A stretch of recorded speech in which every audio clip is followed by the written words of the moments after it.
اعوذ باللہ من الشیطان الرجیم، بسم اللہ الرحمن الرحیم۔ تمام جہانوں کے لیے رحمت ہی رحمت۔ حافظ ابو نعیم اپنی کتاب دلائل النبوہ میں عبد الرحمن بن ابی سعید کے حوالے سے بیان کرتے ہیں، ایک روز عبد الرحمن ابی سعید بنی اشل میں ٹھہرے ہوئے تھے۔ انہیں آپ صلی اللہ علیہ وسلم کی ولادت مبارکہ کی کوئی خبر نہ تھی، مگر اگلے روز جب وہ اپنے کچھ ساتھیوں کے ساتھ قبیلہ حرب میں مقام حدنہ پہنچے تو انہوں نے یوشع نام کے ایک یہودی عالم کو کہتے سنا، میں دیکھ رہا ہوں کہ احمد نام کا ایک نبی مکہ میں پیدا ہونے والا ہے۔ یہ سن کر بنی اشل کے ایک شخص خلیفہ بن ثعلبہ اشعری نے یوشع سے کہا، تو مذاق تو نہیں کر رہا؟ اچھا بتا کہ اس نبی کے اوصاف کیا ہوں گے؟ یوشع بولا، اس کا ظہور حرم کی طرف سے ہوگا، اس کا قد نہ چھوٹا ہوگا نہ بہت طویل، اس کی آنکھوں میں سرخ ڈورے ہوں گے، لباس کے ساتھ اس کے سر پر عمامہ ہوگا۔ جب خلیفہ بن ثعلبہ اشعری نے اپنے قبیلے میں واپس جا کر یوشع یہودی کی زبان سے سنی ہوئی یہ باتیں سنائیں تو اس کے قبیلے والے یک زبان ہو کر بولے، تم ایک یوشع کی بات کرتے ہو؟ کل سے یثرب مدینہ کے تمام یہودی یہی بات کر رہے ہیں۔ اس کے علاوہ مالک بن سنان بتاتے ہیں کہ وہ اس روز اپنے گھر سے اتفاقاً قبیلہ بنو قریظہ یہودی قبیلہ میں چلے گئے۔ انہوں نے وہاں دیکھا کہ بہت سے لوگ اکٹھے ہیں اور ان کا ایک عالم زبیر بن باتا کہہ رہا ہے، آسمان پر ایک سرخ ستارہ نمودار ہوا ہے، اور ایسا ستارہ صرف اس وقت نمودار ہوتا ہے جب کہیں کوئی نبی پیدا ہوتا ہے۔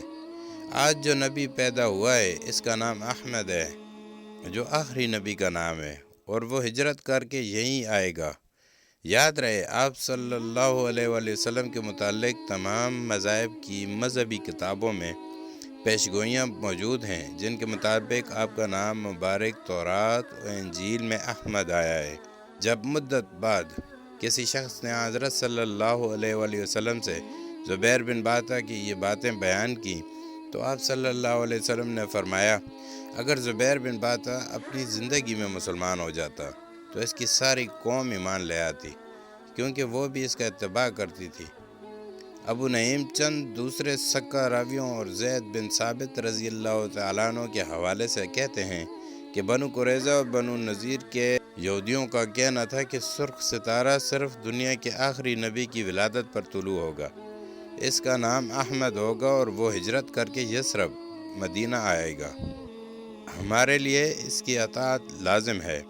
مگر جب حضرت صلی اللہ علیہ وآلہ وسلم مکہ سے ہجرت کر کے مدینہ تشریف لے گئے تو وہی یہودی جو اپنی مذہبی کتابوں کی پیشن گوئیوں پر کہ ان کا نجات دہندہ نبی عرب میں ظہور پذیر ہوگا اور فلسطین سے اسی انتظار میں یہاں مدینہ آباد ہو گئے تھے، صرف اس حسد کی بنا پر کہ نبی آخر الزماں ان کی قوم بنی اسرائیل کی بجائے بنی اسماعیل میں کیوں پیدا ہوا، نہ صرف اپنے قول سے پھر گئے بلکہ جانتے بوجھتے اپنے کفر پر بھی قائم رہے۔ ان واقعات کے علاوہ چند اور عجیب ترین واقعات ولادت مبارکہ کے وقت شہنشاہ ایران کسریٰ کے محل میں پیش آئے۔ جب وہاں زلزلہ آیا، نہ صرف محل کے 14 کنگرے گر گئے بلکہ 1000 سال سے روشن شاہی آتش کدے کی آگ بھی یکدم بجھ گئی، جبکہ بحر ساؤ جوش کھا کر خشک ہو گیا۔ یہ تمام واقعات اگلی قسط میں بیان کیے جائیں گے۔